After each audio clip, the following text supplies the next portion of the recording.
Les pido que abran sus copias de la palabra del Señor en 1 Corintios 15. Vamos a tener esta semana y la siguiente predicaciones hablando acerca de la resurrección de Cristo. Vamos a estar en 1 Corintios 15, así que si quieren leerlo entre semana para continuar próximo domingo lo pueden hacer y va a ser muy bueno. Vamos a leer versículos de 12 al 20. 1 Corintios 15, versículos del 12 al 20. Leemos la palabra del Señor. Ahora bien, si se predica que Cristo ha resucitado de entre los muertos, ¿cómo dicen algunos entre ustedes que no hay resurrección de muertos? Y si no hay resurrección de muertos, entonces ni siquiera Cristo ha resucitado. Y si Cristo no ha resucitado, vana es entonces nuestra predicación y vana también la fe de ustedes. Aún más, somos hallados testigos falsos de Dios, porque hemos testificado contra Dios que Él resucitó a Cristo, a quien no resucitó, si en verdad los muertos no resucitan. Porque si los muertos no resucitan, entonces ni siquiera Cristo ha resucitado. Y si Cristo no ha resucitado, la fe de ustedes es falsa. Todavía están en sus pecados. Entonces también los que han dormido en Cristo están perdidos. Si hemos esperado en Cristo para esta vida solamente, somos de todos los hombres los más dignos de lástima. Pero ahora Cristo ha resucitado de entre los muertos, primicias de los que durmieron. Señor Dios, concede que mientras cerramos este día del Señor, tu palabra pueda hablar a nuestros corazones, mostrarnos la hermosura de nuestro Cristo y que eso nos dé fortaleza. Concede que mientras hablo, sea tu Espíritu Santo guiando, utilizando preparación y habilidades, pero tu Espíritu Santo guiando toda la predicación. En el nombre de Jesús. Amén. Es probable que varios de ustedes, así como yo, hayan jugado este juego de Jenga. ¿Lo conocen? Se colocan unos bloques de madera y se comienzan a sacar piezas. Y cuando se saca la que finalmente sostiene todo, se cae. Esto es algo de lo que Pablo está escribiéndole aquí a los corintios y a nosotros también. Les está mostrando cómo el evangelio es un compacto. Y que si quitamos algunas cosas, en este caso la resurrección, se cae todo. Les está mostrando que la lógica que están usando no tiene sentido. Y lo vamos a ir viendo mientras recorremos el pasaje. Pero el primer punto es que quiero que veamos el contexto inmediato en donde estamos. Recordemos primero qué sucede en los primeros 11 versículos del capítulo 15. En los primeros 11 versículos, Pablo está hablando acerca de lo que es el evangelio, de Cristo naciendo, viviendo, muriendo, resucitando. Y le está diciendo, toda la obra de Cristo, todo esto es el evangelio. Todo esto. Y como para enfatizar el hablar que la resurrección es parte de todo lo que es el evangelio, también dice en estos primeros 11 versículos, hey, hay testigos de estos. 1 Corintios es probable que se haya escrito por ahí del año 57 después de Cristo. Estamos hablando algunos años después de la muerte de Jesús. Y entonces comienza a enumerar testigos que hay. Ustedes se han encontrado a veces cuando tienen que hablar sobre algo con alguna persona. Y entonces van a decir, esta persona estaba, esta otra persona estaba, como testigos que van a apoyar la versión que ustedes están dando.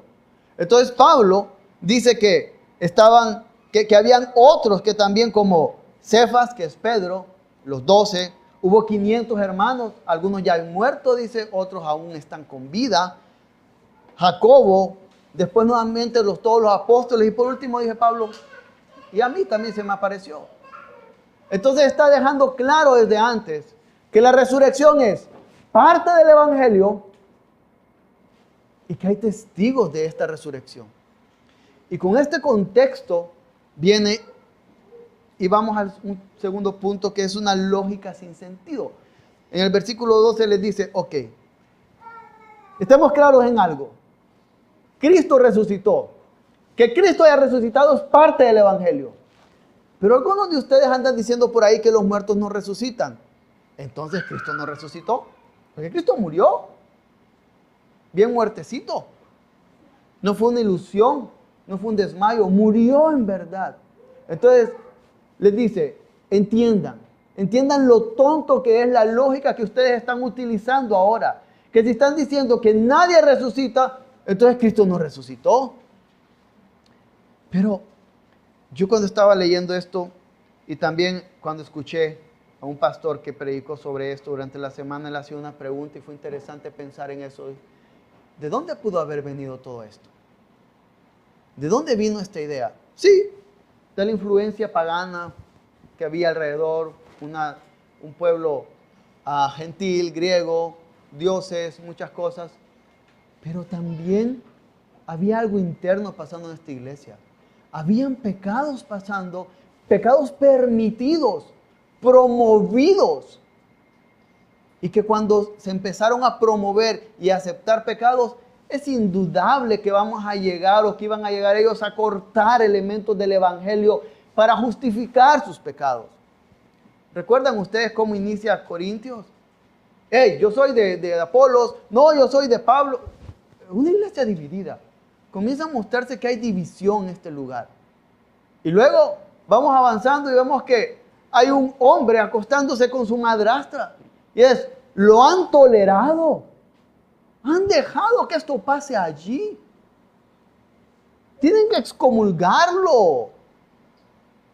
Y si seguimos, vamos viendo que ellos estaban peleando y que sus disputas en cuanto a cosas dentro de la iglesia, no aspectos que quebraban una ley del país, disputas dentro de la iglesia, malentendidos, iban a donde magistrados a que resolvieran y que dijeran quién tenía la razón en la iglesia, dejando que el gobierno mandara sobre la iglesia. Y luego vemos también este aspecto de falta de amor que hay en ellos, donde cada quien quiere mostrar cómo su don es mejor que el don que otro tiene y quiere conceder u obtener sus propios deseos. Entonces, con todo este escenario que está pasando ahí, en esta iglesia, que se parece a muchas que podemos conocer o a nuestro propio corazón, es lógico que iba a llegar un punto donde elementos del evangelio los iban a cortar, los iban a afectar a causa del pecado que se había permitido y promovido en cada uno de ellos. Y es importante pensar en esto, iglesia, porque cuando comenzamos a promover o a aceptar pecados en nuestras vidas, o a promover ciertos pecados, o a dejar que hayan deseos que estén ahí dominando, algo vamos a empezar a cortar del evangelio. No, es que lo importante solo es el amor. No importa si no estamos casados, si solo somos novios. Tengamos relaciones, es que nos amamos, lo importante es el amor. Y se empiezan a cortar elementos del evangelio. No, es que la sociedad ha avanzado tanto y ha mostrado cómo la mujer ha sido pisoteada, que tenga los roles que no debe de tener según el Señor. En la familia, en la sociedad, en la iglesia. No, es que no se puede castigar a los hijos ahora en esta época. Eso es de cavernícolas. No ejerzamos disciplina bíblica. No hablo de golpear, disciplina bíblica. Entonces, cuando se comienza a permitir ciertos deseos de nosotros, solo porque no nos gusta la enseñanza bíblica, podemos comenzar a empujar piecitas de yenga que van a hacer que se caiga toda la verdad del evangelio. Y la lógica va a ser lo que Pablo nos podría llegar a decir: ¿qué lógica tan tonta? Como lo que le está diciendo a ellos acá. Que ya vamos a empezar a ver por qué les dice que es una lógica tonta. Cuando nosotros, iglesia, comencemos a tolerar en nuestra vida aspectos pecaminosos, o cuando comencemos a poner en primer lugar nuestros deseos por sobre quién es Cristo, por sobre el amor al pueblo de Cristo, estoy seguro que aspectos del Evangelio vamos a empezar a negarlos, vamos a empezar a luchar con ellos. Como ellos estaban luchando aquí con la resurrección. Ahora veamos un tercer punto de, si no hay resurrección, entonces hay serios problemas. Hay serios problemas. ¿Qué les dice el Espíritu Santo a través de Pablo acá? Les dice, miren, empecemos a ver las implicaciones de su forma de pensar. En los versículos 13 y 16, Pablo repite, entonces, si no hay resurrección, Cristo no resucitó. Esa es la primera implicación de esa lógica errada. Cristo no resucitó. Y entonces, si Cristo no resucitó, ¿qué sucede? En primer lugar, la predicación que nosotros le hemos dado es pura casaca. Es falsa, es vana, no sirve, son mentiras. Es como, en vano hemos estado hablando. Cada vez que se anuncia que Cristo estaba cumpliendo, porque, de nuevo, versículos del 1 al 11, muestra todo lo que es el Evangelio. O sea, todo esto que les he estado diciendo, lo que es el Evangelio, no es cierto, les dice. Es vano, es efímero. No es así. Y si entonces nuestra predicación ha sido casaca, les dije, la fe en Cristo no tiene sentido. Si la predicación es tener fe en Cristo, arrepentimiento y venir a Cristo, y si eso es mentira, entonces tener fe en Cristo no tiene sentido.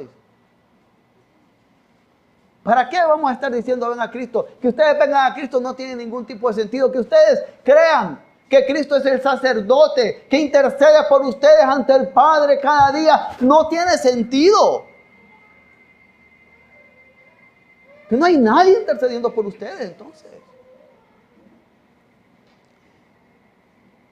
Y si la predicación es falsa, si la fe en Cristo es falsa, estos testigos, estos apóstoles que han estado predicando, que han estado hablando, que fueron comisionados para llevar el Evangelio, son falsos testigos. Tienen que ir a apedrearlos. La ley decía que el falso profeta tenía que ser apedreado. Agarren piedras y vayan a apedrear a todos estos.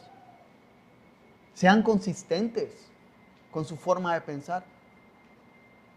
Han dejado que un montón de mentirosos vengan y los engañen. ¿Qué papos son? ¿Cómo cualquiera vino entonces y les dijo esto y los engañó? Ustedes se creen inteligentes y vean cómo en verdad su lógica los está llevando a mostrar que no son inteligentes. Y dice Dios, entonces Dios ha sido mentiroso. Dios se ha mostrado como mentiroso en todo esto. No solo los apóstoles, no solo los que están predicándoles, no solo sus pastores, les dice, es Dios mismo quien se ha mostrado como mentiroso en medio de todo esto. Así que, sigue. O sea, es que no se quedó ahí nomás. Y con solo esto, solo estarlo pensando, yo me siento como, wow, esto fue como una vez que estábamos en el mar con mi familia y de pronto venía una ola y para alguien como yo que no sabe nadar, que una ola lo arrastre y de vuelta es como, qué macaneada me dio esa ola.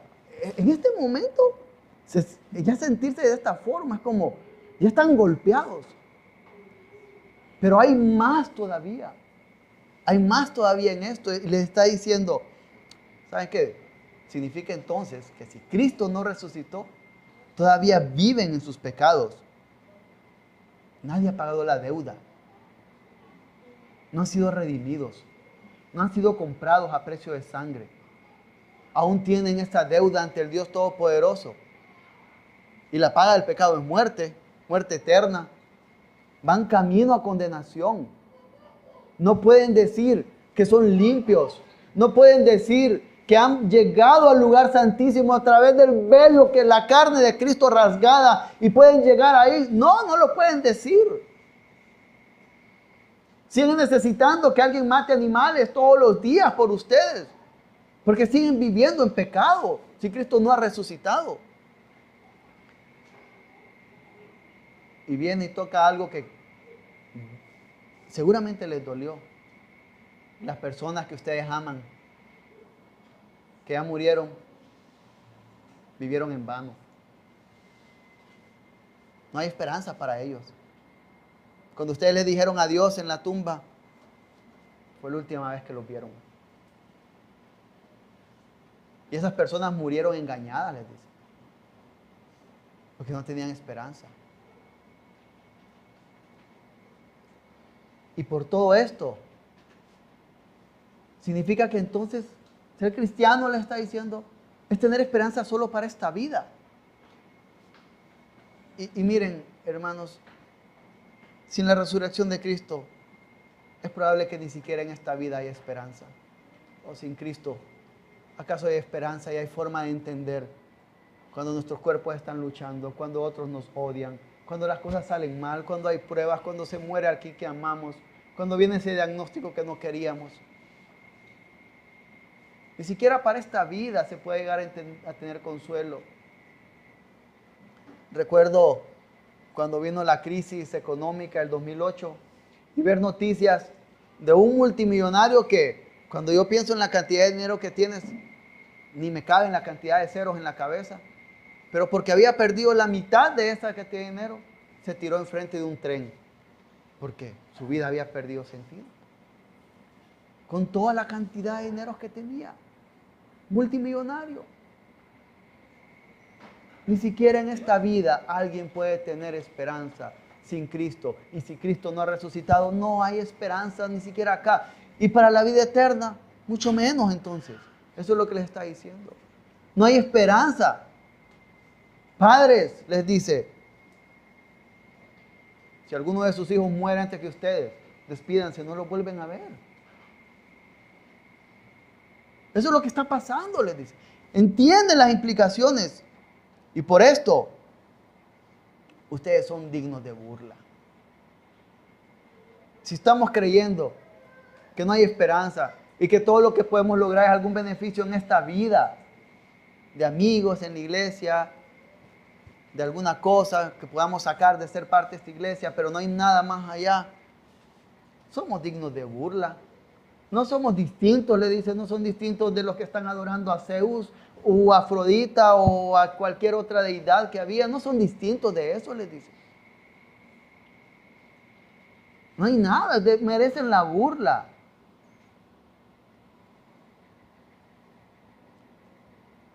Estas son las implicaciones. Había en los Estados Unidos hace mucho tiempo, los 1800 por ahí creo, algo que se llamó el Pony Express, que era pasar, no había internet, no había carros, no había trenes, y era ir en caballos, una carreta, ir cambiando de jinetes, ir cambiando de caballos, para llevar casi de un extremo al otro de Estados Unidos paquetes, correo, varias cosas. ¿Se imaginan entonces que esto? Yo escuchaba a alguien que usó este ejemplo y estoy robando este ejemplo, quiero hacerlo público. Y decía, esto es como ir ahí en esa carreta y que después al final entreguen el sobre vacío, que no había nada. Todo eso que costó para llegar al final, toda la lucha de peligros en el camino, de cansancio, de no comer para llegar, y que cuando entrega alegre el mensajero el correo, lo abren y no hay nada. Niños, esto que estaban pensando esta gente es como cuando ustedes llega inicios de diciembre y ven que en casa ponen el árbol y ponen regalos abajo y que llegue Navidad y que abran el regalo y está vacío, que no hay nada ahí. Lo que le está diciendo es, miren, la lógica que ustedes están usando está diciendo que no tiene sentido.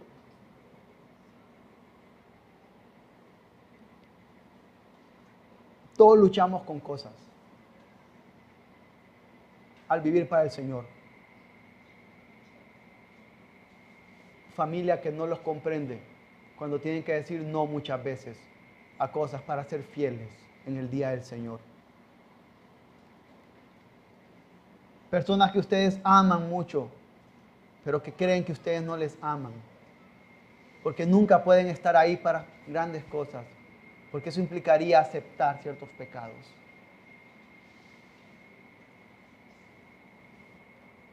Luchar con diagnósticos, con ver personas que amamos o con nuestros propios cuerpos enfermos. Ahora que ya pasé los 40, yo entiendo a muchos cuando dicen, ya cada día es como, ahora qué me va a doler hoy cuando me levante en la mañana. Si Cristo no resucitó, todo esto que vivimos por la fe, todo esto que vivimos para cumplir los mandamientos del Señor, que lo vivimos a través de su Espíritu Santo fortaleciéndonos, es en vano. Las lágrimas que hemos derramado, las luchas emocionales que solemos tener por cosas que pasan, si Cristo no resucitó, ha sido algo en vano, una mentira. Y sí, todos deberían de burlarse entonces de nosotros. Todos deberían de reírse entonces de nosotros. Pero llegamos entonces al versículo 20.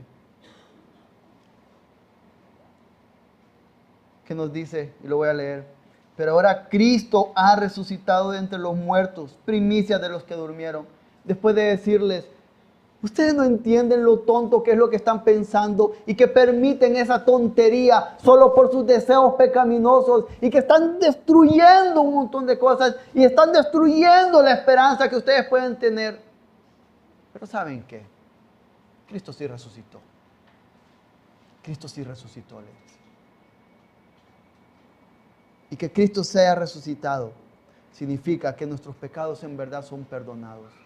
Significa que las luchas que estamos teniendo cada día tienen sentido. Significa que hay esperanza para nosotros en esta vida y que hay esperanza más allá de esta vida. Y una esperanza que ni siquiera nosotros mismos podemos quitarla de nosotros. Que ni siquiera nosotros podemos robarla de nosotros mismos. Cristo sí resucitó, les dice.